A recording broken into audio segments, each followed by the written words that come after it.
Hello guys, एक बार फिर से स्वागत है आपके अपने यूट्यूब चैनल पीओ क्लासेस 2 में। गाइस, हम मध्य प्रदेश के राज्यपाल पढ़ रहे थे और जिसमें हमने लास्ट क्लास में देखा था जस्टिस पीवी दीक्षित के बारे में। ठीक है, और आज की इस क्लास में हम बात करेंगे सत्यनारायण सिन्हा को लेकर। ठीक है, सत्यनारायण सिन्हा को देखेंगे और इसके बाद और भी जो राज्यपाल है मध्य प्रदेश के, उनके बारे में हम यहाँ पर बात करने वाले हैं। तो आइए शुरू करते हैं, सत्यनारायण सिन्हा के बारे में देखते हैं। तो जो सत्यनारायण सिन्हा है, ठीक है, इनका जन्म हम बात करें जन्म कहाँ पर हुआ, तो इनका जो जन्म हुआ था वो दरभंगा बिहार में, यानी कि बिहार राज्य में इनका जन्म हुआ था। ठीक है, यदि आपसे पूछ लिया जाए कि मध्य प्रदेश के ऐसे कौन से राज्यपाल हैं जिनका संबंध बिहार राज्य से है, तो वो आपका हो जाएगा सत्यनारायण सिन्हा। सत्यनारायण सिन्हा जो है ये जेपी आंदोलन के स्तंभ रहे हैं, यानी कि जेपी आंदोलन का इन्होंने नेतृत्व किया है। तो यहाँ से भी क्वेश्चन बनता है कि ऐसे कौन से राज्यपाल हैं मध्य प्रदेश के जिन्होंने जेपी आंदोलन का नेतृत्व किया था, तो वो आपके सत्यनारायण सिन्हा होंगे। उसके साथ ही साथ बात करें तो ये बिहार के मुख्यमंत्री भी रह चुके हैं। ठीक है, और उसके बाद संयुक्त राष्ट्र की अंतर्राष्ट्रीय समिति में एशिया का प्रतिनिधित्व भी किया था। ठीक है, एशिया का प्रतिनिधित्व, तो ये भी एक महत्वपूर्ण क्वेश्चन बनता है कि मध्य प्रदेश के ऐसे राज्यपाल बताएं जिन्होंने संयुक्त राष्ट्र की अंतर्राष्ट्रीय समिति में एशिया का प्रतिनिधित्व किया था, तो आपका आंसर होगा सत्यनारायण सिन्हा। आगे चलते हैं और बात करते हैं कि इन्होंने सांसदों के लिए, ठीक है, सांसदों के लिए मानव अधिकारों के उल्लंघन पर अंतर्राष्ट्रीय विशेष समिति के अध्यक्ष रह चुके हैं। ठीक है, ये जो है अंतर्राष्ट्रीय समिति के जो विशेष समिति होती है उनके भी अध्यक्ष रह चुके हैं, जो कि केंद्रीय कैबिनेट मंत्री का स्तर होता है। अब बात करें प्राक्कलन समिति के अध्यक्ष भी ये रहे हैं।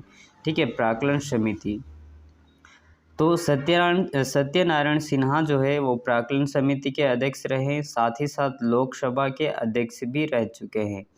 ठीक है, अब बात करें कि जो समितियां हैं वो 3 महत्वपूर्ण समितियां होती है। ठीक है, प्राक्कलन समिति हम देख रहे हैं तो यहाँ पर 3 महत्वपूर्ण समितियां होती है जो राज्य व्यवस्था के अंतर्गत हम पढ़ते हैं। ठीक है, जो कि सरकार की फाइनेंशियल स्थिति को कंट्रोल करती है। सबसे पहले हम यहाँ पर देखें तो लोक लेखा समिति है ना, मिस्टेक है यहाँ पर टाइपिंग, तो लोक लेखा समिति। ठीक है, उसके बाद प्राक्कलन समिति और फिर यहाँ पर सार्वजनिक उपकरण समिति। ठीक है, इन 3 समितियाँ ये होती है और इनमें से आपकी प्राक्कलन समिति के जो अध्यक्ष रहे हैं वो आपके सत्यनारायण सिन्हा है। ठीक है, अब यहाँ पर नोट करने वाली बात यह है कि मध्य प्रदेश में प्रथम राष्ट्रपति शासन के समय यही राज्यपाल थे। ठीक है, जब मध्य प्रदेश का प्रथम राष्ट्रपति शासन लागू हुआ था तब मध्य प्रदेश में ये राज्यपाल थे। ठीक है, तो पूछा जा सकता है कि मध्य प्रदेश के प्रथम राष्ट्रपति शासन के समय राज्यपाल कौन थे, या मध्य प्रदेश के किस राज्यपाल के कार्यकाल में मध्य प्रदेश में प्रथम राष्ट्रपति शासन लागू हुआ था, तो सत्यनारायण सिन्हा। ठीक है, ये जो प्रथम राष्ट्रपति शासन मध्य प्रदेश में लागू हुआ ये हुआ था 1977 में लागू हुआ था। ठीक है, चलिए आगे चलते हैं और बात करते हैं निरंजन नाथ वांचू की। तो निरंजन नाथ वांचू जो है इनका जन्म मध्य प्रदेश के सतना जिले में हुआ है और ये एक वरिष्ठ सिविल सेवक यानी कि आईएएस रहे हैं। ठीक है, आईएएस के पद पर रह चुके हैं। साथ ही साथ ये केरल और मध्य प्रदेश राज्यों के राज्यपाल भी रह चुके हैं। ठीक है, तो बताएं मध्य प्रदेश के ऐसे राज्यपाल कौन है जो केरल और मध्य प्रदेश राज्यों के राज्यपाल रह चुके हैं, तो वो आपके हो जाएंगे निरंजन नाथ वांचू। ठीक है, उसके बाद यहाँ पर बात करें तो मध्य प्रदेश की ये 5वें राज्यपाल है। ठीक है, यहाँ पर मैंने लिखा है मध्य प्रदेश के 5वें राज्यपाल हैं, क्योंकि जो जस्टिस पीवी दीक्षित था वो तो क्या था, कार्यवाहक। ठीक है, कार्यवाहक राज्यपाल था। अगर आपने स्टार्टिंग से वीडियो नहीं देखे हैं जो मैंने पहले भी बना रखे तो उनको ज़रूर देखें, वहाँ पर आपको समझ में आ जाएगा कार्यवाहक कौन कौन थे।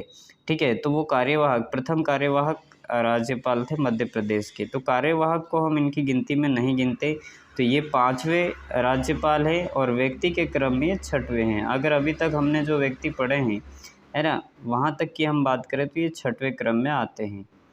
चलिए अब देखते हैं चेपुदीरा मुनाथा पूनाछा, ठीक है, पूनाछा। इनको शॉर्टकट में जो इनका नाम है वो CM पूनाचा भी है, ठीक है। और इनका जन्म कुर्ग कर्नाटक, ठीक है, कुर्ग कर्नाटक राज्य में हुआ है और ये कुर्ग राज्य से भारत की संविधान सभा के सदस्य रह चुके हैं। स्वतंत्रता के पश्चात जब ABC पार्ट में बटा हुआ था हमारा भारत, ठीक है, तब यह कुर्ग राज्य के मुख्यमंत्री बने थे। उसके बाद बात करें तो ये केंद्र में वित्त मंत्री, ठीक है, केंद्र में वित्त मंत्री भी रह चुके हैं। तो यहाँ पर ध्यान रखना कि चेपुदीरा मुनाथा पूनाचा, जिन्हें शॉर्टकट में CM पूनाचा कहा जाता है, और इनका जो संबंध है वो कर्नाटक राज्य से है और एक कुर्ग राज्य से भारत की संविधान सभा के सदस्य रहे हैं। और स्वतंत्रता के बाद जब हमारा इंडिया जो है वो ABCD पार्ट में बटा हुआ था, उस समय जो राज्यपाल थे कुर्ग के वो आपके चेपुदीरा मुनाथा पूनाचा थे, ठीक है। और ये केंद्र में वित्त मंत्री भी रह चुके हैं, जो कि राज्य मंत्री के अंतर्गत आते हैं, यानी कि राज्य मंत्री का जो दर्जा रहता है वो इनके पास होता है ना। हमने यहाँ पर बताया था कि कैबिनेट मंत्री और उप मंत्री और राज्य मंत्री, ये 3 मंत्री होते हैं, है ना, 3 तरह के मंत्री होते हैं, ठीक है। उसके बाद बात करें तो केंद्र की सरकार में परिवहन मंत्री रहे हैं, विमानन मंत्री रहे हैं और शिपिंग और पर्यटन मंत्री भी ये रहे हैं, ठीक है। उसके बाद केंद्र की इंदिरा गांधी सरकार में भारत के रेल मंत्री तथा इस्पात एवं भारी इंजीनियर, ठीक है, भारी इंजीनियरिंग उद्योग के मंत्री भी रहे हैं और 3 बार उड़ीसा राज्य के राज्यपाल भी रह चुके हैं। अब बात करें जो महत्वपूर्ण यहाँ पर पॉइंट है वो है मध्य प्रदेश में जब द्वितीय राष्ट्रपति शासन लागू हुआ, उस समय जो राज्यपाल थे वो आपके चेपुदीरा पूनाथा थे, ठीक है। मध्य प्रदेश में द्वितीय राष्ट्रपति शासन कब लागू हुआ? 1980 में, ठीक है। 18/2/1980 से 8/6/1980 तक ये राष्ट्रपति शासन लागू हुआ था मध्य प्रदेश में, जो कि चेपुदीरा पूनाथा के, ठीक है, पूनाचा के समय में लागू हुआ था, है ना, ठीक है। तो आज की इस वीडियो में इतना ही और मिलते हैं अगली किसी वीडियो में।